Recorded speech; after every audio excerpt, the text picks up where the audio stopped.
faculty facility, how do you keep track of, is there something in your system that alerts you if they're not really online meeting? Oh, totally. That I could talk for an hour about that one, because that's the other part of my job that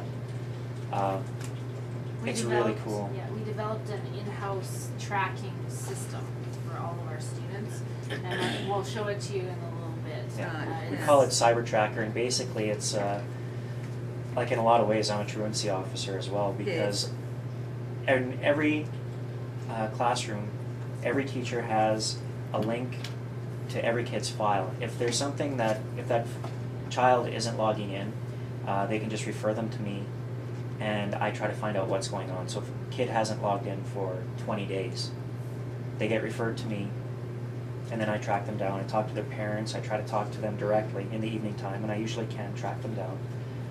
But the way that this Cybertracker is set up, like it was developed in-house here, and it's very slick. It's very smooth.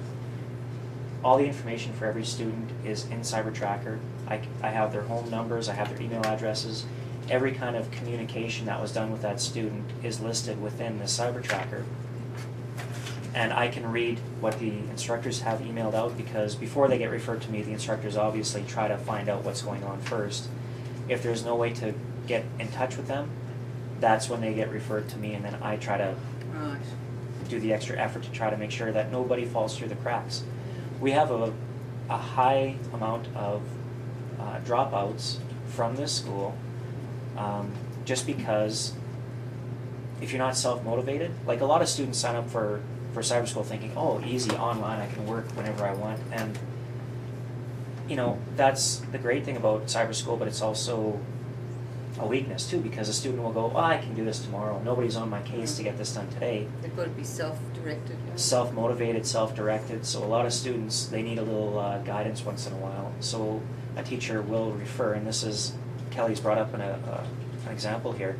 This is our student tracking system. The course is Math 830, and you can see all the tabs where it says list, detail, email, note, phone. The instructor, if they do try to phone the student, they click on the phone tab and they can enter in the information that was gathered in that conversation.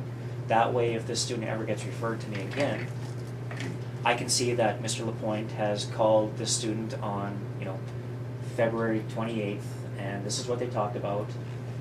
And it's amazing, just a little note in there from the teacher, when I'm talking to these students, if they think, oh, okay, well, this is just guidance, I don't have to, you know, be as truthful as, I'll go, well, you know what, I know that Mr. Lapointe called you at 8:45 p.m. Last week and talked to you about this. And they're like, oh, okay, yeah. So it's awesome. I love it. You can see all the information too. They have their password, birth date, their age. The address posting is in there usually. Midterm marks, start dates. So it's perfect for a guidance counselor. And I talk to a lot of students in cyber school. Many of them decide to drop. Many of them say, no, I want to stay in. I'm just having a little bit of problems with this. And I'll say, okay, I can help you with that. My job is to make sure that nobody falls through the cracks. And this FileMaker system is really slick for doing that.